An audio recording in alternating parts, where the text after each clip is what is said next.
Sekali mari beri tepuk tangan buat Tuhan Allah yang ada di tengah-tengah kita. Engkau disembah, engkau dimuliakan, engkau diagungkan Tuhan. Terima kasih buat pemusik, buat tim pemusik, pemuji yang sudah menolong kita masuk dalam hadirat Tuhan. Belum duduk ya, saya seperti sangat selalu duduk, lupa saya. Terima kasih, selamat tahun baru 2016. Kami sekeluarga mengucapkan selamat memasuki tahun 2016, tahun yang baru yang saya coba melihat saudara. Dan dalam doa-doa saya berkata, Tuhan apa yang akan terjadi di tahun 2016?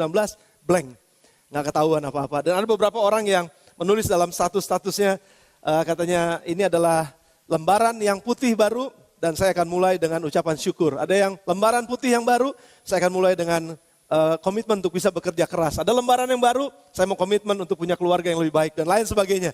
Semuanya masih kosong dan belum tahu apa yang akan terjadi. Siapa di sini yang sudah tahu bahwa 2016 akan terjadi sesuatu yang hebat dalam hidup saudara? Ada 3 orang yang amin. Berarti saudara sudah tahu bahwa akan ada sesuatu yang hebat dalam hidup saudara. Entah hebatnya itu adalah hebat yang betul-betul hebat atau apapun kejadian yang hebat dalam hidup saudara. Percayalah, Tuhan tidak pernah meninggalkan kita. Dia selalu berjalan bersama dengan kita dan selalu lagu itu terngiang-ngiang di dalam pikiran saya. Peganglah tanganku Roh Kudus setiap hari. Biar Roh Kudus yang akan terus memegang tangan kita sementara kita berjalan bersama dengan Tuhan. Yes?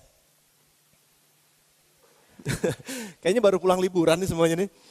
Ya, oke, puji nama Tuhan. Senang karena bisa masuk pada tahun ini bersama dengan saudara dan saya akan memulai pesan firman Tuhan pada pagi hari ini dan ini akan menjadi satu pesan sepanjang tahun 2016 dan saudara akan terus dengar kata ini, saudara akan terus bisa contemplate buat kata-kata ini atau buat perkataan ini mengenai saya bilang the messenger atau mungkin kalau dalam bahasa Indonesia kurir atau pengantar berita atau pembawa berita atau orang-orang yang menyampaikan pesan. Nah itu dia kurir, the messenger.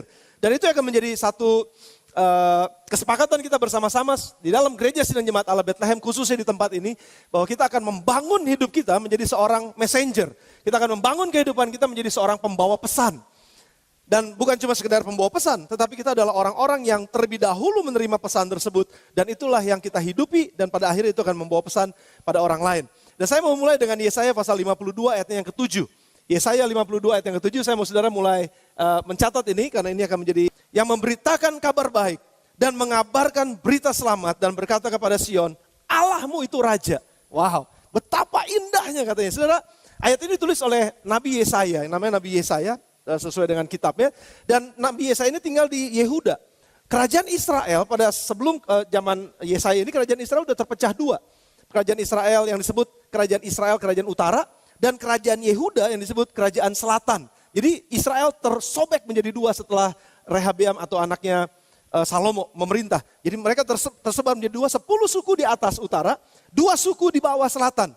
Nah Yehuda pada saat itu tinggal di, Yesaya maksud saya pada saat itu tinggal di tanah Yehuda. Kerajaan Yehuda.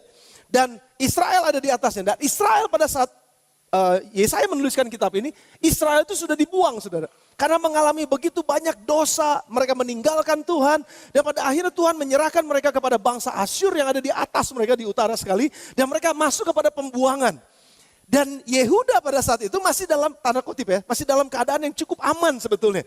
Karena 4 raja pada saat Yesaya hidup, 4 raja yang dia layani adalah raja-raja yang selalu hidup takut akan Tuhan. Itu kerajaan Yahudi atau Yehuda maksud saya.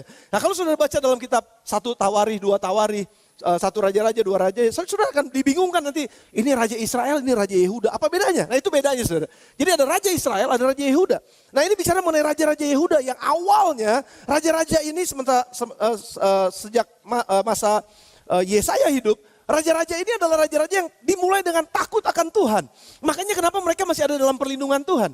Tapi biasanya di akhir dari hidup mereka meninggalkan Tuhan. Karena keadaan kondisi ekonomi, peperangan, ketakutan, akhirnya mereka menyembah berhala yang lain.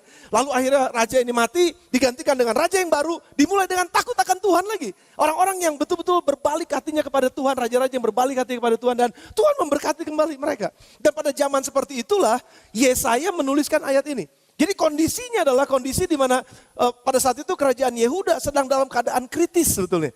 Antara mau dibuang seperti orang Israel, bangsa Israel, atau tidak. Antara ekonominya mulai merosot, dengan ekonomi yang sedikit diberkati ntar merosot lagi. Lalu nggak dalam kepastian saudara, kehidupan tidak dalam kepastian. Lalu mereka juga menghadapi banyaknya peperangan. Saudara bisa bayangkan, raja-raja pada saat zamannya Yesaya, mereka membuat senjata-senjata untuk memperlengkapi diri mereka karena mereka banyak bangsa lain yang menyerang mereka, mencoba untuk kanker negara mereka. Seperti Israel sudah direbut oleh Asyur, tetapi mereka juga ada Filistin datang, ada bangsa-bangsa lain datang. Jadi mereka harus mempertahankan diri mereka. Padahal mereka adalah bangsa yang cukup kecil pada saat itu. Jadi mereka harus bikin senjata, saudara bisa bayangin. Harusnya uang yang dipakai buat ekonomi supaya bertumbuh, uangnya dipakai buat bikin senjata. Jadi akhirnya keadaan itu nggak baik. Mereka selalu siap dalam keadaan yang siap menerima hukuman dari Tuhan, tanda kutip. Karena mereka kadang-kadang rajanya benar, kadang-kadang rajanya nggak benar. Jadi hidup itu kayak ngambang gitu saudara. Gimana sih kalau hidup ngambang? Dan tiba-tiba dalam keadaan seperti itu, Yesaya katakan betapa indahnya.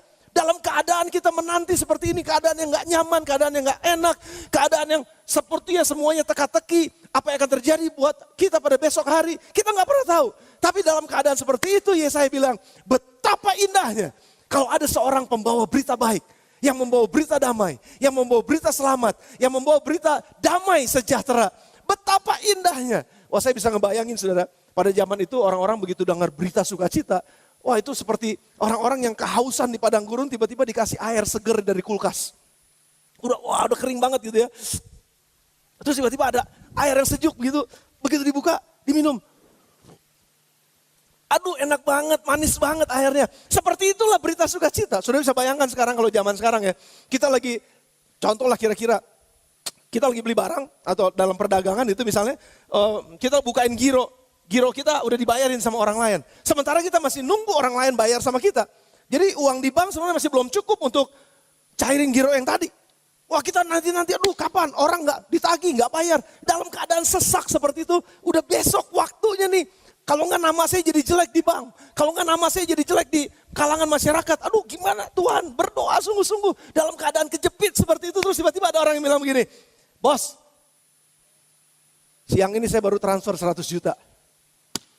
Dalam keadaan yang sepertinya kepepet, terus tiba-tiba ada orang yang bilang, saya baru transfer.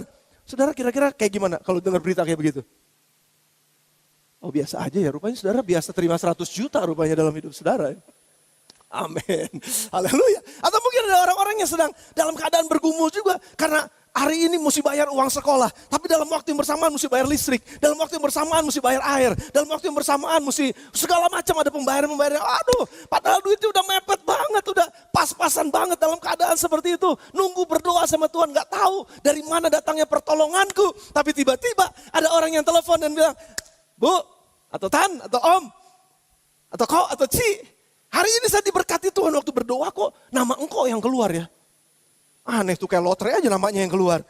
Terus akhirnya saya tergerak dan Tuhan gerakin, saya kirim ini. Begitu dibuka, ternyata uangnya pas banget. Saya pernah saksikan pada saudara dulu, udah lama kejadiannya.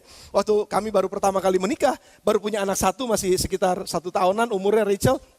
Pada saat itu kami gak punya uang, betul-betul gak punya uang, harus bayar uang ini segala macam. Dan saya cuma bisa berdoa, bangun jam 4 pagi, tutupin muka pakai bantal, berteriak sama Tuhan. Gak tahu Tuhan, engkau gak pernah mempermalukan anak-anakmu, engkau mempermalukan hamba-hambamu. Tuhan tolong buat. Tiba-tiba saudara waktu pergi ke gereja pelayanan, terus saya nggak tahu orangnya ada di sini atau enggak. Tapi saya besuk sama orangnya ini, lalu berjalan sama-sama naik mobil dan turun dari mobil begitu beres besuk udah doain orang segala macam. Padahal masih bergumul. Hari ini mesti bayar ini, hari ini mesti beli pampers anak, hari ini mesti beli susu dan lain sebagainya. Aduh Tuhan, ada hitungannya semua udah jelas itu ada sekian yang saya butuhkan dan kami butuhkan di rumah. Dan tiba-tiba orang ini datang kesek-kesek dari di belakang karena saya duduk di depan, dia di belakang kresek. Saya cuma bilang dia lagi kresek apa nih? Padahal tahu dalam hati nih pasti ada burung gagak nih yang datang nih segala macam, tapi masih terus mengharapkan terus sesuatu. Tuhan tolong. Dan pada akhirnya begitu turun, dia langsung pegang tangan saya. Au! Tadi pagi saya berdoa, ini buat kamu katanya. Kan biasa dong kalau terima doang kita mesti pura-pura. Apaan? Oh, kita jangan dong. Gitu kira-kira gitu kan. Dan waktu terima, puji Tuhan ini terima aja, ini berkat. Karena tadi pagi waktu saya berdoa katanya. Ini sudah yang hebat. Waktu pagi tadi saya berdoa, saya diingetin sama kamu. Oh saya juga tadi pagi berdoa jam 4, tapi berdoa teriak. Gitu. Karena gak tahu nih datang pertolongan dari mana, tapi tiba-tiba datang. Dan saya langsung terima kasih, saya masuk. Dan saya gak masuk ke kantor, saya masuk ke WC. Pura-pura mau kencing aja, padahal nggak mau kencing sebenarnya. Masuk ke WC, saya buka. Dalam nama Tuhan begitu gue hitung persis seperti apa yang kami udah tulis kebutuhan hari itu. Nggak ada yang tepuk tangan buat Tuhan. Yes, saudara, berita seperti ini adalah berita sukacita. Tapi saya nggak cuma bicara mengenai hal-hal yang seperti ini, tentu aja ini kan cuma contoh-contoh saja kecil sebetulnya. Tapi saudara mungkin sedang menantikan ada berita sukacita, ada di antara saudara yang sedang sakit misalnya. Ada di antara saudara yang sedang dalam keadaan yang bergumul, nggak tahu mesti pergi ke dokter mana. Saya besuk dalam beberapa hari terakhir ini dan selalu ada orang-orang katakan nggak tahu lagi udah pergi kemana-mana tapi nggak sembuh-sembuh. Tapi sudah bisa bayangkan, begitu ada orang yang pernah ngalamin penyakit yang sama, datang sama orang ini dan katakan, Ci, betul loh dokter ini, nggak pernah kebayangkan. Dan saya oh betul juga ya, datang ke dokter, berita sukacita, orangnya disembuhkan dengan dokter yang sama. Dengan dokter yang sama pada saat orang yang lain disembuhkan. Dan padahal sebelumnya nggak pernah ke dokter itu dan nggak pernah kebayang tentang dokter itu. Tapi ada berita baik yang diberitakan dan pada saat itu menjadi satu kesukaan yang besar. Dalam keadaan tertekan, ada berita baik yang disampaikan, bukankah itu berita yang indah, saudara? Saya nggak tahu sekali lagi apa yang menjadi pergumulan saudara di tahun yang baru ini. Sekali lagi saya juga nggak mau bilang bahwa tahun ini akan menjadi tahun yang penuh dengan berkat. Wah, berkat itu akibat. Jangan dicari. Jangan cari-cari berkat deh. Tapi cari aja kerajaan Allah dan kebenarannya. Maka semua berkat akan ditambahkan kepadamu. Amin saudara. Jadi itu yang saya mau pegang. Kita, mari tepuk tangan sekali lagi buat Tuhan kita. Karena itu janji Tuhan. Jadi berita ini adalah kebenarannya saudara. Jadi saya nggak mau memberitakan kepada saudara dengan biasanya gitu ya suka muluk-muluk. Wah tahun penuh kelimpahan, tahun penuh berkat. Terus begitu saudara ngalamin sebaliknya saudara langsung bilang wah tuh pendeta bohong tuh. Oh betul kan saudara, tapi saya nggak mau, betul saya jujur sama Tuhan, saya berdoa buat tahun ini yang saya dapatkan, the messenger, pembawa berita baik. Karena saya ngalamin berita baik, hidup saya menjadi berita baik buat orang lain.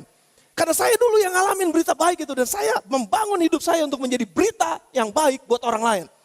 I am the messenger, you are the messenger. The messenger of hope, the messenger of truth, the messenger of faith, the messenger of salvation. Menjadi pembawa berita pengharapan, pembawa berita kebenaran, pembawa berita iman, dan pembawa berita keselamatan.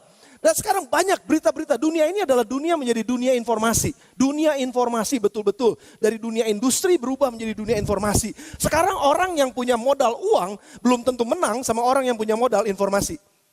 Betul apa enggak saudara? Informasi itu tersedia, kita dibanjirin sama semua informasi. Dalam dunia ini mau informasi mengenai apa aja. Sudah tinggal ketik satu kata aja, GOOGLE. Talk, betul gak? Spellingnya, betul ya? Cuma itu aja, saudara mau tanya apa aja, semua informasi sudah tersedia di situ. Mau saudara nge-google apa aja, saudara lihat apa aja, semua informasi disajikan, dibanjiri setiap hari. Bentuk informasinya bermacam-macam. Tetapi dalam informasi itu juga terdapat banyak media informasinya. Jadi ada yang informasinya atau pesan-pesannya itu isinya, kontennya. Itu begitu banyak sampai kita sendiri bingung kadang-kadang. Kita ini apalagi nih, ini bacaan apalagi. Keluar terus, ada yang benar, ada yang hoax, ada yang segala macam. Tapi itu semuanya kita dibanjirin setiap hari sampai bingung dengan informasi. Dan untuk mencapai tujuannya, informasi itu membutuhkan media. Dan media itu macam-macam juga bentuknya sekarang. Dan orang berpikir sekarang yang penting saya punya media. Kalau punya media keren. Ada media di sosial media. Kalau saudara lihat sekarang kita lagi dibanjirin sama banyak media-media yang disediakan. Yang pertama namanya Facebook. Kalau saudara punya Facebook, saudara bisa baca apa aja. Dan kita bisa tahu siapa ada di mana makan apa. Itu biasa. Siapa di mana naik apa, siapa di mana sama siapa. Ada lagi yang namanya Twitter, ada lagi yang namanya Pinterest, ada lagi yang namanya Pet, ada lagi yang namanya Yahoo Messenger, ada yang namanya Instagram, ada yang namanya Line, ada yang namanya Google Messenger, ada yang namanya, nah ini, kalau saudara ke hotel, sekarang sering banget orang ke hotel tuh bukan lihat kamarnya dulu, nanyanya apa, ada wifi-nya atau enggak? Free wifi, di mana-mana restoran free wifi. Kenapa? Karena mau terkoneksi, semuanya mau dapatkan informasi. Saudara, siapa yang nggak punya handphone angkat tangan? Oh Ferdi bohongnya bener-bener ya. Dia lagi megang handphone, dia gak punya handphone, dia angkat tangan. Kita semua punya handphone dan bukan cuma sekedar berita-berita segala macam. Tetapi ada semua, TV ada di sini, ada di satu genggaman kita sekarang saudara. TV ada di sini, radio ada di sini, Koran sekarang ada di sini, walaupun koran sekarang masih tetap banyak offline-nya, tapi banyak orang tinggalkan koran kertas. Sekarang koran ada di sini. Semua orang sekarang ngelihatnya ada di sini. Sampai anak kecil aja lihatnya ini. Minggu lalu saya ketemu sama seorang bapak yang kerja di satu perusahaan multinasional, yang saya bilang ini bapak pinter banget, masih muda, relatif muda. Tapi dia udah dikirim kemana-mana, jadi perwakilan perusahaannya di negara ini, negara itu, dan lain sebagainya. Dia pinter, waktu ngobrol sama dia saya bilang, wah ini bapak memang hebat. Tiba-tiba dia perkenalkan anaknya. Anaknya datang sama dia, masih relatif, masih anak muda lagi gitu saudara. Wah dia ngomong bahasa Inggris anaknya. Wow, saya bilang ini anak hebat juga. Dan bapaknya bilang begini, saya kalah pinter sekarang sama dia. Gila, saya jadi kelihatan bodoh kalau sama dia katanya. Kenapa itu anak ngomong apa? Kenapa? Karena teknologi, karena dia punya informasi segala macam ada di sini semua, saudara. Dan saudara bisa bayangkan loh, TV ada di sini, entertainment adanya di sini, lagu-lagu ngedownloadnya di sini. Kita lagi coba New Life kita bukan cuma sekedar di CD atau DVD bentuknya atau CD, tapi kita lagi coba juga bisa masuk ke iTunes atau masuk entah di YouTube atau di mana. Karena semua orang sekarang udah mudah masuk ke dalam ini, saudara. Dan informasi itu begitu banyak didapatnya, begitu kaya. Dan saya bisa berkesimpulan bahwa information is power. Siapa yang punya informasi, dia punya kuasa. Sekarang betul saudara, ada banyak orang-orang yang ketinggalan zaman, itu dia jadi orang yang jadul. Aduh saya pakai bahasa sekarang ya. Di antara saudara mungkin ada yang ngerti jadul apa, zaman dulu. Ketinggalan. Banyak negara-negara yang ketinggalan karena memang ketinggalan informasi. Kalau sudah datang ke bagian daerah di Indonesia yang masih tanda kutip ketinggalan, itu mereka memang betul-betul ketinggalan. Saya saksikan pada saudara pernah ke Nia satu saat yang beberapa waktu yang lalu dengan Pak Markus, gembala youth kita. Waktu kami ke sana, kami bingung. Mereka nggak tahu yang kiri sama kanan di mana. Lompat ke kiri, lompatnya ke kanan. Betul, lompat maju ke depan, dia mundur gitu saudara. Artinya terbalik luar biasa. Dan banyak, ada beberapa hamba Tuhan yang gak bisa baca dan gak bisa tulis. Dan kita sebut mereka apa? Ketinggalan. Dan dunia ini sekarang sedang begitu dibanjiri oleh banyak informasi. Dan sementara ada orang-orang yang gak terima informasi apapun. Bahkan untuk beli buku aja susah di sana. Saudara bisa bayangin ya, dunia kita sekarang menjadi dunia digital, menjadi dunia yang begitu maju, menjadi dunia yang hari detik ini nih kejadian. Saudara ada yang pegang handphone kan sekarang, pasti ada yang lagi main handphone, di atas juga mungkin ada yang lagi main handphone. Kalau saudara lihat apa yang terjadi di Amerika hari ini, 12 jam bedanya dari hari ini. Kalau sekarang kira-kira jam 10, di sana jam 10 malam, kita jam 10 pagi. Apa yang terjadi di Amerika sekarang nih saudara, saudara bisa buka sekarang dan saudara bisa lihat sekarang. Informasi begitu cepat luar biasa. Dan bayangkan ini menjadi satu peluang sepertinya. Ada informasi yang membawa kepada inspirasi, ada informasi yang membawa pada frustasi. Betul apa enggak saudara? Berapa banyak di antara kita yang punya informasi terus frustasi. Ngeliatin Instagram orang nih, wah dia ke Bali, wah dia ke Bangkok, wah dia ke Singapura, wah dia ke Malaysia. Wah kapan ya? Frustasi langsung saudara. Betul apa enggak? Bukankah itu yang sedang terjadi sekarang? Makanya kenapa dari pagi bangun tidurku terus handphone. Langsung pagi-pagi bangun langsung handphone. Kenapa? Nggak mau ketinggalan informasi. Nggak mau ketinggalan sedang apa yang terjadi nih. Si dia lagi makan apa. Bayangin hebatnya luar biasa saudara. Makan babi hong orang lain bisa tahu. Kita kan di Indonesia kan begitu kan. Kalau di luar negeri orang sebelum makan berdoa. Baru foto. Kalau di kita foto dulu baru berdoa. Karena diupload dulu semuanya dikasih tahu dunia dia. Jadi saya melihatnya begini saudara, ada fenomena. Tapi begini, kebaikannya adalah begitu kita punya banyak informasi yang membuat kita terinspirasi, hidup kita jadi maju. Tapi ada banyak orang yang begitu dapat informasi-informasi dia frustasi. Hidupnya jadi stuck di tempatnya. Saya nggak mau sudah jemaat Bethlehem menjadi orang-orang yang frustasi karena kebanyakan informasi. Saya mau kita justru begitu banyak informasi, kita kelola dengan baik informasi yang benar, dan kita akan tangkap pesan apa yang saya dapatkan buat membangun hidup saya, sehingga hidup saya terbangun, dan pada saat itulah saya bisa menjadi pesan itu sendiri buat orang lain. Ini yang kita mau pikirkan selama tahun 2016.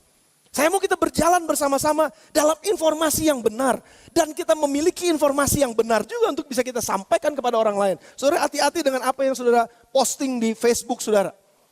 Karena you are sending a message.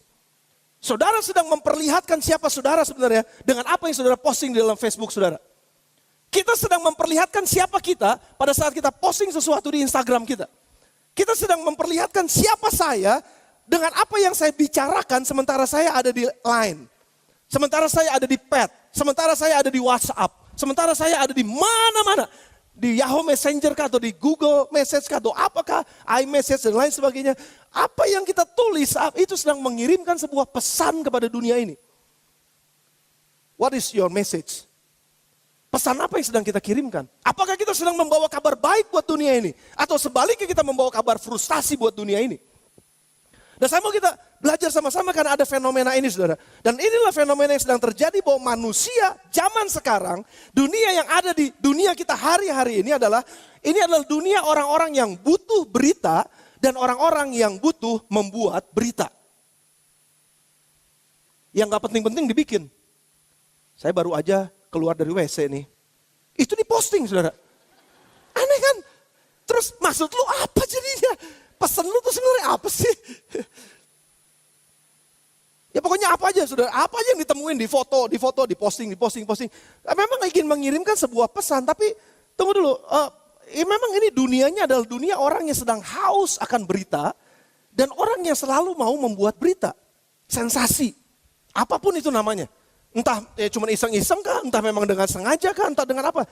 Malam tahun baru kemarin saya ngelihat ada yang WhatsApp di grup, saya grupnya apa saya lupa. Itu ada yang tulis katanya Giant ditemukan 4 bom atau berapa? 3 bom. Wah, saya kaget, saya bilang sama anak saya, di Giant ada bom loh. Terus anak saya bilang, oh benar Pak, tapi ada anak saya yang pintar yang kedua, hoax. Kok kamu tahu hoax? Enggak, itu mah banyak yang berita-berita kayak gitu Pak, jangan dipercaya. Wah, iya juga sih memang benar. Kadang-kadang kita membawa berita hoax. Kadang-kadang, jangan-jangan ada yang gak ngerti hoax juga ya. Berita bohong, berita main-main, berita lelucon, berita yang gak benar, berita yang gak bisa dipertanggungjawabkan dan lain sebagainya, itu namanya hoax sudah. Nah jadi dunia ini memang sedang membutuhkan berita dan dunia ini sedang membutuhkan tempat untuk memberitakan sesuatu. Betul gak? Apakah kita semua sedang memberitakan sesuatu? Apakah hidup kita sekarang sedang menceritakan sesuatu kepada orang lain? Nah sekarang saya gak bicara mengenai multimedianya, saya gak bicara mengenai medianya. Kita bicara mengenai kehidupan yang adalah media. Karena fenomenanya adalah orang yang selalu ingin butuh berita dan bikin berita. Orang yang selalu mau mendengar sesuatu dari orang lain. Yang gak tahan di kupingnya kalau gak dengar apa-apa dari orang lain. Gosip misalnya atau apapun itu namanya. Tapi juga dia mau didengar oleh orang lain. Berapa banyak orang yang cari-cari followers? Berapa followers lu? Wah bangga banget kalau followers 3.000. Kecil. Gua 130.000. Lu cuma 3.000. Wah kurang elit lu mah. Ya artinya apa? Orang yang haus diperhatikan. Orang yang haus untuk memperhatikan juga. Dan orang yang butuh terkoneksi dengan orang lain karena butuh komunitas yang dapat memberikan kepadanya identitas. Dia butuh sebuah komunitas yang bisa memberikan padanya identitas. Waktu ada komunitas, wah ini saya hebat nih kelihatan ya. Saya foto, saudara percayalah. Foto selfie itu adalah foto yang terbaik dari 300 foto yang dia udah pernah coba. Sudah ngerti maksud saya? Jadi kalau saudara ngelihat selfie saya nih, cekrek, itu adalah yang terbaik dari mungkin 100 yang udah saya coba tadi jelek-jelek semua. Jadi dengan kata lain adalah jangan percaya sama apa yang ada di postingan. Karena itu not real kemungkinannya. Kemudian itu gak benar sudah. Mungkin itu yang udah paling top, udah paling bagus. Sama keluarga lagi. Wah semua lagi begini, gak taunya begitu udah beres. Lu nginjek kaki gua lu, berantem. Tiba-tiba wah kayaknya wah semuanya bagus saja. Tapi bayangin saudara, ini bisa menipu. Ini semua bisa menipu. Tapi our real life, kehidupan kita yang sesungguhnya yang dibaca oleh orang sebagai pesan buat dunia ini, itu gak bisa nipu. Nah saya masuk pada poin saya yang pertama. Apa peran gereja dengan fenomena ini? Apa peran kita sebagai gereja? Pesan apa yang seharusnya gereja punya? Yang gereja hidupi? Yang menjadi modal, yang menjadi kekayaan, yang menjadi kekuatan dari gereja sendiri untuk berdampak buat dunia ini. Ini yang akan kita renungkan sepanjang tahun 2016. What is the goal of the church? Apa sih yang menjadi tujuan dari gereja buat dunia ini? Kenapa gereja ada dalam dunia ini? Di tengah-tengah maraknya, banjirnya informasi yang luar biasa. Saya melihat ada satu kesempatan. Gereja bisa masuk membawa pesan buat dunia ini dan pesan itu adalah pesan kebenaran. Pesan itu adalah pesan kehidupan. Pesan itu adalah pesan pengharapan. Pesan itu adalah pesan iman. Pesan itu adalah pesan yang membawa orang semakin cinta kepada Tuhan. Itu adalah kesempatan kita. Tapi yang menjadi pertanyaannya adalah bagaimana kita ngebangun ini? Yohanes pasal yang ke-17 ayat yang ke-20 ayat yang ke-15 sampai dengan ayat yang 19. Yohanes 17 ayat 15 sampai dengan 19, doanya Tuhan Yesus adalah, Bapa, aku nggak minta supaya mereka diambil dari dunia ini, murid-murid diambil dari dunia ini, enggak. Aku berdoa, aku minta supaya engkau melindungi mereka dari yang jahat di dalam dunia ini. Tapi aku mau supaya mereka tetap ada dalam dunia ini, tapi engkau kuduskan mereka dengan firman-Mu. Perhatikan, firman itu menguduskan kita. Firman itu adalah pesannya Allah, dan pesan-pesan Allah itulah yang menguduskan kita, dan Tuhan berdoa supaya kita semua muridnya di tempat ini akan menjadi murid-murid yang dikuduskan dengan firman Tuhan.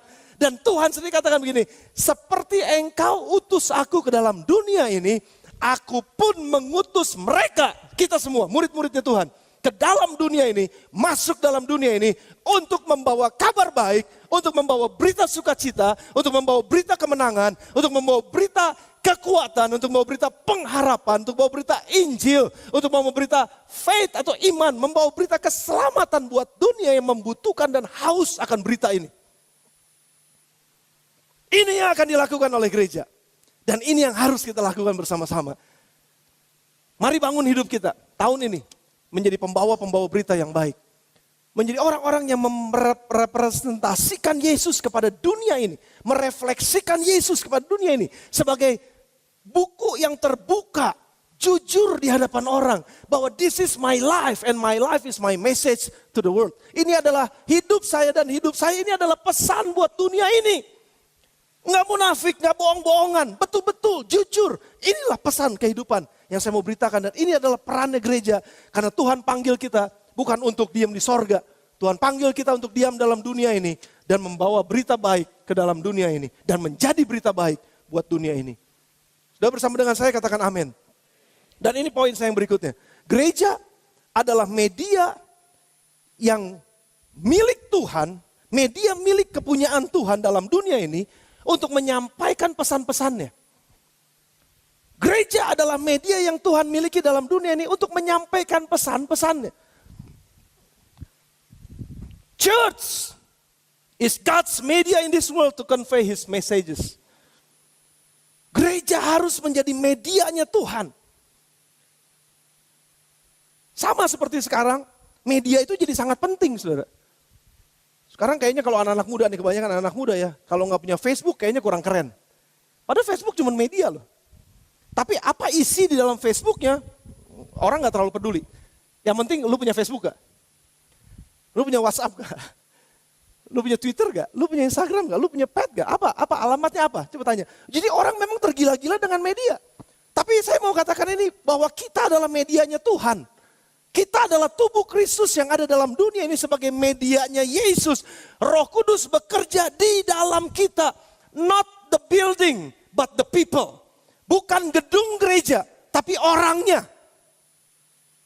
Come on. Come on. Bukan gedungnya, tapi orangnya. Dan kita adalah pembawa pesan itu sendiri, saudara. Dan kita adalah medianya Tuhan yang miliknya Tuhan untuk menyampaikan pesan-pesannya kepada dunia ini.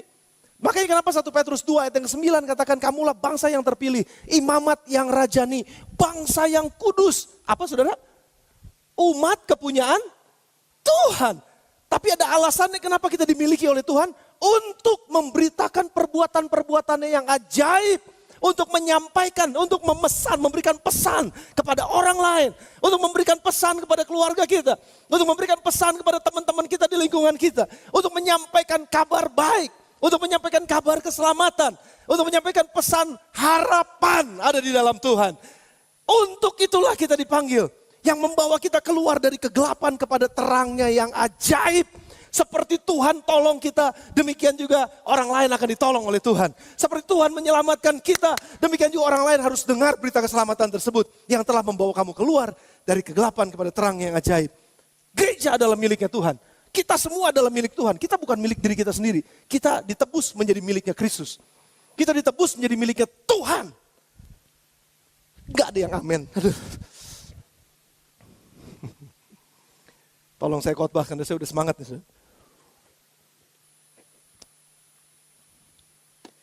Catat ini, whatever you do, sends a message. Apa aja yang saudara lakukan, sedang mengirimkan sebuah pesan. Apa aja yang kita lakukan sedang mengirimkan sebuah pesan. Karena pesan itu, karena kita medianya, maka lifestyle kita, media ini sedang mengirimkan sesuatu kepada orang lain. Disadari atau enggak disadari, disengaja atau enggak disengaja, kita sedang mengirimkan sebuah pesan kepada orang lain. Melalui gaya hidup kita.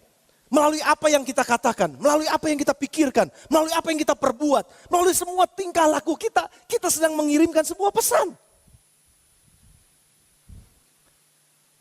The way we talk, cara-cara kita bicara. The way we eat, cara-cara kita makan. The way we dress, cara-cara kita berpakaian. The way we communicate, cara-cara kita berkomunikasi sama orang lain. Cara-cara kita pakai bahasa kita seperti apa. Itu sebenarnya kita sedang mengirimkan sebuah pesan kepada orang lain. Disadari atau enggak disadari?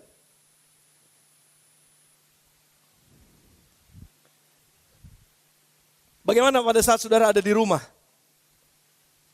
Saudara nggak mau ikut aturan di rumah.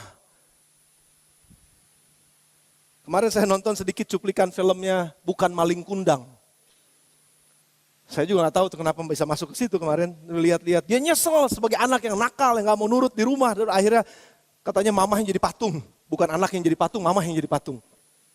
Karena Bukan Maling Kundang memang judulnya. Dan akhirnya dia nyesel banget, dia mau mamanya kembali lagi dari kutukan itu. Dan ujung-ujung ceritanya ya dia nyesel, dia berdoa, mamanya ternyata ada, bukannya jadi patung mamanya. Mungkin sembunyi, saya nggak ngerti ceritanya. Tapi pada akhirnya anak ini bertobat banget, karena dia nggak mau ikut aturan. Dan dia sedang mengirimkan sebuah pesan. Saudara, kalau saudara nggak mau diatur sama orang, karena udah ada peraturan, di rumah saudara misalnya, di kantor saudara, di gereja saudara, sebenarnya saudara kita sedang mengirimkan sebuah pesan loh kepada mereka. Kalau saudara selalu datang telat terus, sekolah datang telat gitu, bangun males, terus telat bangun, terus datang ke sekolah atau datang ke kantor males-malesan, udah telat lagi. Udah telat lagi selengean lagi. Sebenarnya saudara kita lagi ngirimin pesan apa? Tanpa disengaja, tanpa dipikirkan, tanpa dibayangkan. Kita tanpa sengaja mengirimkan sebuah pesan loh.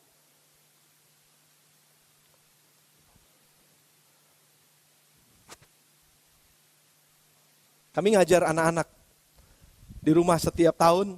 Jadi ini awal tahun. Kemarin 2 hari yang lalu kami bicara mengenai hal ini. Saya katakan ini saudara. Your values are your messages. Nilai-nilai yang kamu punya itu adalah pesan itu sendiri. Hidup kita adalah medianya. Whatever we do sends a message. Medianya sedang mengirimkan sebuah pesan. Negatif atau positif kita sedang mengirimkan sebuah pesan. Perkataan kita semua apa aja gaya bahasa tubuh saudara mengirimkan sebuah pesan. Tapi itu keluar, pesan itu sendiri keluar, pesan itu sendiri adalah value-nya kita, nilai dalam hidup kita saudara. Nilai apa yang sedang kita hidupi itu yang akan keluar melalui media yang kita katakan, melalui media mulut kita, melalui media tubuh kita, itu yang kita keluarkan sesuai dengan pesan ini. Ya, tahun ini kami ngajarin anak-anak dan kami sendiri belajar di rumah honoring God and honoring people. Menghormati Allah dan menghormati manusia. Bentuknya bisa berbagai macam cara. Makanya saya bilang your values are your messages. Nilai-nilai hidupmu itu adalah pesan-pesan yang engkau sedang berikan kepada orang lain. Nilai hidupmu, nilai hidupmu. Jadi saudara bisa tahu ya, kalau orang yang suka mencuri, itu nilai hidupnya mencuri. Waktu dia ketahuan mencuri, dia ketangkep, perbuatannya, dia sedang mengirimkan sebuah pesan bahwa memang yang ada di dalam dia adalah menginginkan apa yang orang lain punya, yang saya nggak punya. Itu nilai saudara. Nah apa yang saya sampaikan pada anak-anak, ini menjadi satu kesaksian saja buat saudara. Saya berharap saudara juga punya nilai yang saudara bangun di rumah masing-masing. Dan honoring God itu saya bilang sama anak-anak, sekarang anak-anak udah mulai saya ajar mereka untuk memberi perpuluhan. Perpuluhan di gereja ini nggak pernah ditagih kepada saudara. Karena itu adalah kesadaran kita, itu value-nya kita, nilai kita pada saat kita menghormati Tuhan, menghormati firman, saya lakukan itu. Makanya kita nggak pernah ditagih kan. Persembahan sekalipun kita nggak pernah ditagih. Ya, buat mereka yang baru pertama kali hadir dalam gereja ini, gereja Sidang Jemaat Allah Bethlehem, memang kita nggak minta atau nggak tagih persembahan-persembahan, dikelilingin jalan gitu, enggak. Kenapa? Karena dari awal 9 tahun yang lalu kami sadari betul bahwa kita mau bertumbuh. Bukan karena kita dipaksa atau diminta baru memberi. Tapi kita memberi karena memang kita sadar. Kita menghormati Tuhan. Kita mencintai Tuhan.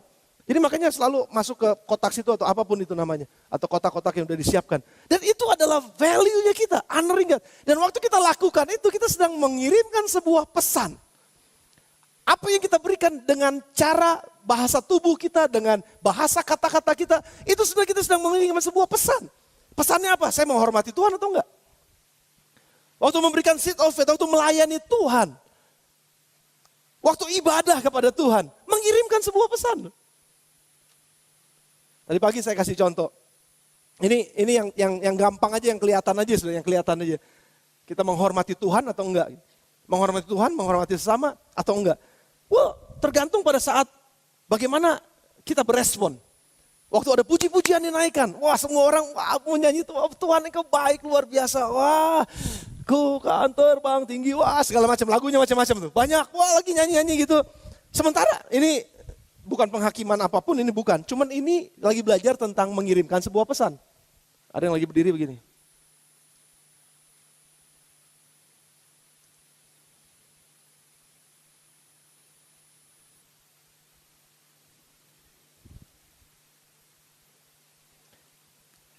Saya nggak bilang itu terserah saudara karena itu respon saudara. Kalaupun ada yang seperti itu. Kira-kira aja. Ini kita kan belajar kira-kira. Ini lagi belajar contoh. Kira-kira kalau saudara lihat orang seperti ini, kira-kira dia sedang mengirimkan sebuah pesan apa? Saya yakin saudara nggak akan bilang gini, dia cinta Tuhan banget ya. Gila lu, dia menghormati Tuhan banget loh. Saya yakin nggak? Saya yakin mungkin saudara akan bilang, tuh orang belagu amat ya. Walaupun mungkin saja memang gayanya begitu. Dia di rumah juga begitu, di kantor juga begitu, di bis juga begitu. Jadi memang itu gayanya saudara. Kita nggak pernah, tapi ada pesan yang dia ceritakan kepada orang lain. Betul apa enggak saudara?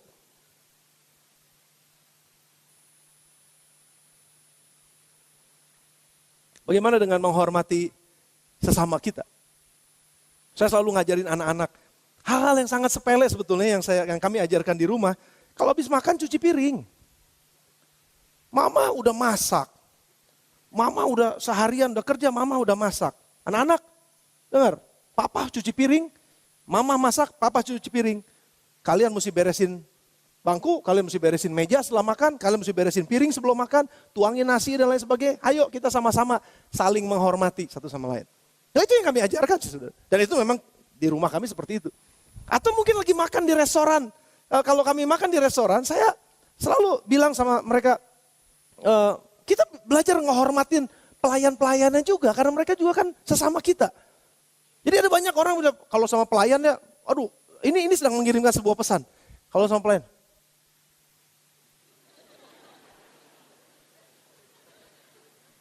Nasi 10. Nasi 10 Pak. 10. Kan Bapak cuma berdua. Seorang 5. Nggak, artinya gini saudara, ini lagi ngirimin sebuah pesan. Terus kalau sama, maafkan saya loh, kalau sama pembantu gitu ya. Kalau sama ini kayaknya kasar banget. Begitu ada orang yang lewat gitu, orang yang kita kenal, mungkin orang yang kita hormati. Hai, gimana kabarnya? Baik aja, puji Tuhan. Pesanan tadi. Sedang mengirimkan pesan apa saudara? Bahwa memang dia lebih rendah dari saya kok. Dan yang paling bahayanya adalah begini. Nggak apa-apa, gue kotorin aja semuanya. Emang kerjaan dia beresin kok.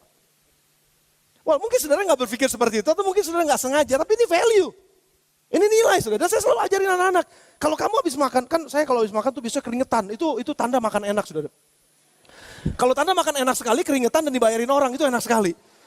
Tapi kalau ini cuma keringetan aja, bayar sendiri artinya itu enak saudara. Ya, biasanya kalau udah keringetan itu ingusan. Ya kan tisu kan, makan tisu, gitu ya. Gitu, satu. Well itu kenyataan kan, kita makan gitu kan. Ambil tisu.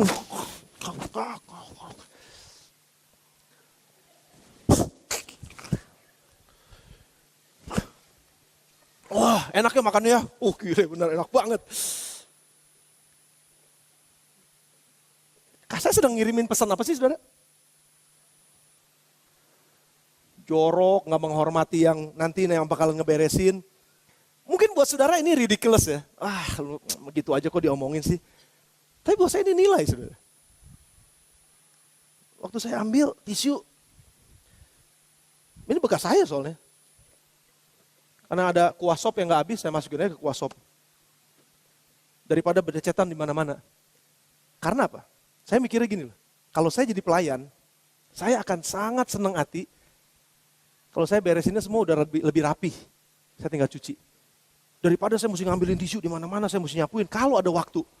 Kalau enggak restoran itu jadi nggak laku. Karena kotor. Belum lagi kalau udah makan, padahal ada tisu. Karena mentang-mentang, gue bayar kok di sini. Wah, pesan apa yang sedang kita buat pada saat itu, saudara? Coba renungkan hal seperti ini, coba renungkan. Saudara kalau habis dari WC nih, sorry ya saya ngomong yang sangat simpel nih, ini simpel banget ini value nih. Saya selalu bersihin setiap kali saya pakai. Karena saya nggak mau orang yang seudah saya geli masuk ke WC itu. Airnya becek gitu, tisunya pebratak. Nggak usah sebut lagi. Bau, kotor. Kecuali kalau memang udah kotor dan bau ya. Kita kan bukannya cleaning service yang ngebersihin WC. Tapi paling nggak seudah kita, orang lain masuk. Dan mereka akan bilang apa? Kalau pas habis saya masuk WC, terus ada jemaat yang masuk, Pak Arif dari WC begitu masuk, wah, wah. Saya sedang membuat sebuah pesan, saya sedang mengirimkan sebuah pesan. Hey, I am Mr. Jorok. Saya adalah Mr. Jorok. Selamat datang dalam dunia saya. Apa aja yang kita buat, saudara? Gereja ini, kalau saudara lihat, apa aja yang kita buat? Sadar atau enggak sadar yang kita buat dalam gereja ini, ya itulah kita. We are sending a message. Karena itu karakter kita. Karena itu budayanya kita. Itu nilai-nilainya kita. Matius 7 ayat yang ke-12 bilangnya apa? Ini Yesus sendiri yang katakan, Matius 7 ayat yang ke-12. Kalau kamu mau orang lain lakukan terhadap kamu, lakukan dulu itu kepada mereka. Kalau kamu mau orang lain lakukan sesuatu kepadamu, lakukan dulu itu kepada mereka. Kalau kamu mau dihormatin sama orang, berikan penghormatan itu pada mereka. Kalau kamu mau dihargain sama orang, hargai orang. Kalau kamu gak mau dianggap rendah sama orang, jangan anggap rendah orang. Kalau kamu mau kehidupanmu mulia, muliakan hidup orang. Kalau engkau mau diangkat, angkat hidup orang. Itu adalah message yang kita berikan dalam kehidupan kita. Yang berikutnya, pesan apa sekarang yang saudara terima dan pesan apa yang akan saudara lepaskan di dalam kehidupan saudara? Cuma ada 4. Saya mau ajak kita semua sekali lagi, semua yang kita lakukan, semua yang kita katakan, kita sedang mengirimkan sebuah pesan. Cuma ada 4 yang akan kita kirimkan, yang akan kita terima. Apakah berita yang saya dengar, apakah pengajaran yang saya dengar, itu membawa pengharapan buat saya, atau membawa keputusasaan buat saya? Saudara sekali lagi, saya gak mau saudara frustasi. Kalau saudara frustasi dengar berita-berita, lebih baik matiin TV. Tapi kalau saudara pengen tahu benar-benar sedang apa yang sedang terjadi dalam dunia saya, dengar dan ambil hikmahnya dari situ. Informasi yang salah juga bisa datang dari mimbar Tuhan. Dari mimbar gereja maksud saya. Kemungkinan ada orang-orang yang memberikan nubuatan-nubuatan yang memang datangnya dari Tuhan. Yes, haleluya. Kita sedang berdoa buat itu, ada nubuatan-nubuatan, ada suara Tuhan dalam setiap pertemuan-pertemuan live group kita. Mungkin pertemuan seperti ini, ibadah-ibadah raya kita. Yes, kita berdoa biar Tuhan berbicara buat kita. Dan itu adalah suaranya Tuhan. Tapi jangan salah, dalam hal yang rohani sekalipun ada banyak, saya mau bilang ini. Ada banyak guru-guru palsu. Ada banyak orang-orang yang memberitakan hal-hal yang sebenarnya nggak benar. Salah dibilang benar, benar dibilang salah. Oh nggak apa-apa, kalau itu nggak apa-apa. Karena paisengki atau nggak enak sama orang lain. Jadi nggak apa-apa. Jadi nggak tulus memberitahukan, nggak tulus menasehati, nggak tulus menegur. Tetapi punya maksud-maksud tersendiri, saudara. Hati-hati dengan apa yang kita terima juga. Pengajaran apa yang kita terima. Apakah pengajaran itu membawa pengharapan kita di dalam Tuhan semakin kuat. Atau justru membawa kita jadi putus asa dan membuat kita jadi jauh dari Tuhan. Saring apa yang saudara dapatkan. Yang kedua, Apakah pesan yang saudara terima adalah pesan kebenaran? Atau pesan hoaks yang membawa kita kepada kesesatan? Hati-hati dengan apa yang kita dengar sepanjang tahun ini. Hati-hati kalau ada orang yang ngirim sesuatu, jangan langsung dipercaya. Kalau ada orang yang memberikan nasihat sesuatu, kunyah dulu, jangan langsung ditelan tapi pikirkan dulu, renungkan dulu. Kalau saudara belajar sesuatu, jangan langsung diambil, copy paste. Enggak, kunyah aja dulu, pikirkan dulu, renungkan dulu. Dan itu yang menjadi bagian kita. Apakah yang saya dengar ini akan menambah iman saya atau enggak? Atau justru mematikan iman saya, mematikan kepercayaan saya kepada Tuhan? Apa justru membuat iman saya semakin bertumbuh? Apa yang saya terima, apakah pesan ini membawa keselamatan buat saya? Atau justru membawa kehancuran dan kematian buat saya? Saya harus olah dulu pesan apa yang saya terima. Kenapa? Karena semua pesan yang saya terima, yang kita terima, itu akan kita hidupkan dan pesan-pesan itu akan menjadi hidup di dalam kita. Dan hidup kita itu akan menjadi media yang membawa pesan buat orang lain. Saudara bisa bayangkan sekarang, kalau kita dengar suara dari Tuhan, kita bangun kehidupan doa kita, bangun kehidupan untuk mendengar suara Tuhan. Gak peduli saudara bukan pendeta, saudara pendeta, siapa aja kita. Ibu rumah tangga kayak, pekerja, mahasiswa, bisnismen, karyawan, apa aja. Terserah apapun profesi saudara. Bangun kehidupan kita untuk mendengar pesan dari Tuhan secara pribadi. Bukankah ini juga yang kita udah dengar beberapa waktu yang lalu? Dalam bulan-bulan Desember kita udah dengar ada begitu banyak yang kita udah percaya, yang udah kita dengar bahwa saya percaya ini adalah firman Tuhan. Saya dengar firman Tuhan. Saya mau ini menjadi pesan dalam hidup saya dan saya bisa lakukan sesuatu dan itu akan menjadi pesan buat orang lain. Dalam 3 bulan ini kita akan mulai dengan The Message of Hope. Januari, Februari, Maret kita akan belajar banyak mengenai The Message of Hope. Saya akan menjadi orang yang punya pengharapan dalam dunia ini. Sehingga saya nggak akan ngomong tentang putus asa. Saya ngomong tentang pengharapan. Saya nggak akan ngomong tentang patah semangat. Saya ngomong tentang semangat yang baru yang Tuhan berikan karena saya punya masa depan yang baik.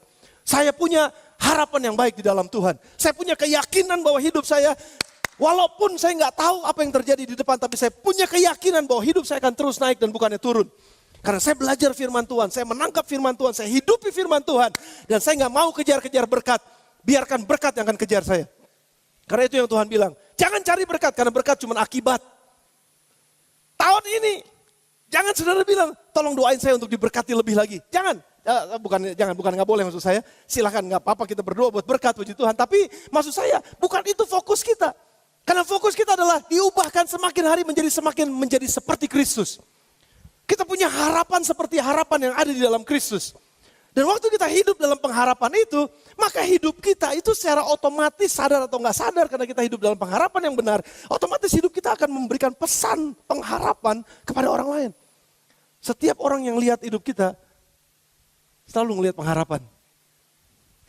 Kalau kita datang, selalu orang bilang, kalau ada dia selalu ada harapan. Kalau ada dia, biasanya ada jalan keluar. Kalau ada dia, biasanya ada jawaban doa. Kalau ada dia, biasanya semua kita akan dibangun. Kalau ada gereja Tuhan dimanapun sudah ditempatkan, sudah membawa pengharapan. We are sending a message of hope. Kita sedang mengirimkan pesan pengharapan itu. Bill Hybels pernah bilang, Gembala Willow Creek di Amerika, gereja terbesar mungkin sekarang di Amerika, Willow Creek. Jemaatnya sekitar berapa? 40-50 ribu. Dia bilang begini, gak ada yang lain. Gereja adalah satu-satunya harapan buat dunia. Gereja adalah harapan buat dunia. Karena gereja lah yang menerima berita pengharapan yang dari Tuhan, the first hand. Yang pertama kali gereja terima pengharapan dari Yesus, makanya gereja bisa bertumbuh. Karena gereja punya pengharapan. Gereja gak putus asa di tengah-tengah masalah pun. Sudah dengar saya, tahun 2016, saya gak terlalu yakin akan menjadi lebih baik. Tapi puji Tuhan kalau jadi lebih baik. Tapi gini loh, saya akan bahas ini nanti di minggu-minggu yang akan datang. Apapun yang terjadi di depan kita, baik atau gak baik, itu nggak akan pernah bisa dibandingkan dengan kemuliaan yang akan kita dapatkan di hari berikutnya.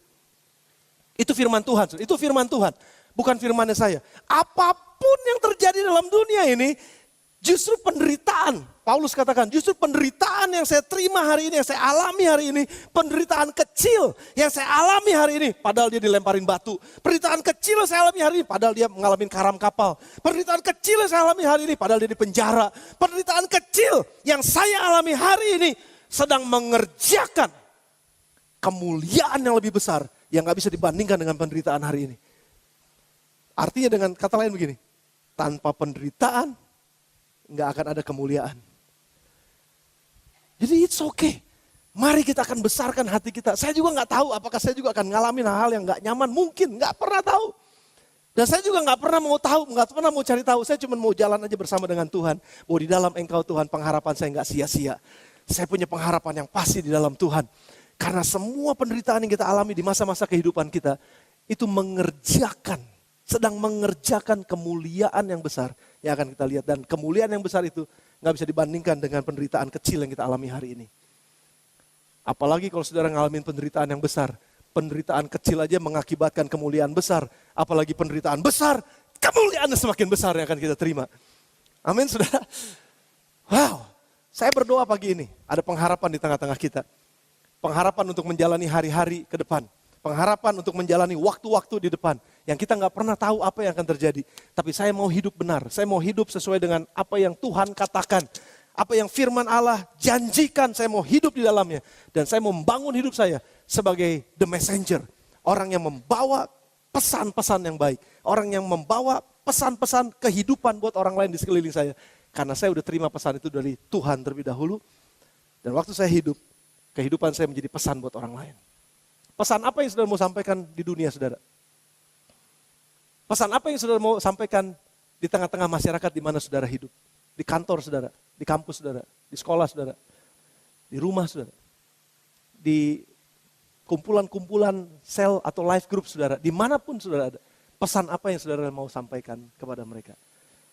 Pesan bahwa Tuhan baik atau pesan bahwa Tuhan jahat? Pesan bahwa Tuhan setia atau pesan bahwa Tuhan tidak setia? Pesan bahwa Tuhan mengasihi keluarga atau pesan bahwa Tuhan menghancurkan keluarga? Semuanya itu kita yang membawa pesannya.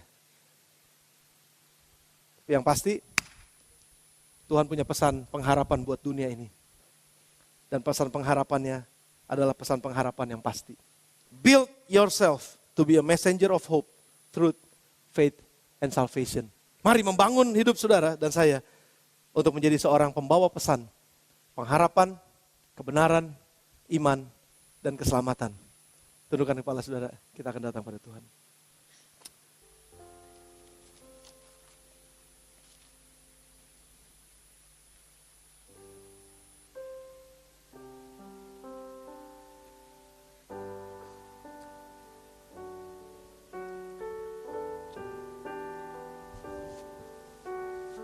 Tundukkan kepala saudara sambil merenungkan firman ini.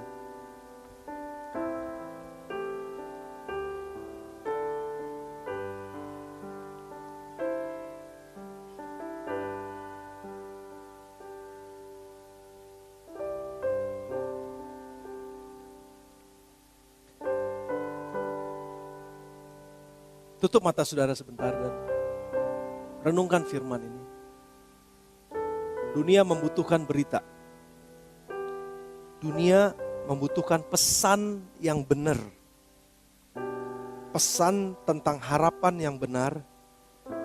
Pesan tentang kebenaran yang sejati. Pesan tentang iman yang kuat. Pesan tentang keselamatan yang hanya didapat dalam Yesus Kristus. Dunia membutuhkan pesan ini. Are we willing? Apakah kita mau dibentuk oleh Tuhan untuk menjadi seorang pembawa pesan yang mengalami kemenangan karena pengharapan yang pasti, yang mengalami hidup dalam kebenaran yang sejati, yang mengalami pertumbuhan iman yang semakin hari semakin kuat dan berakar, dan mengalami kehidupan keselamatan dalam setiap aspek kehidupan kita. Hanya pada saat itulah hidup kita, sadar atau nggak sadar,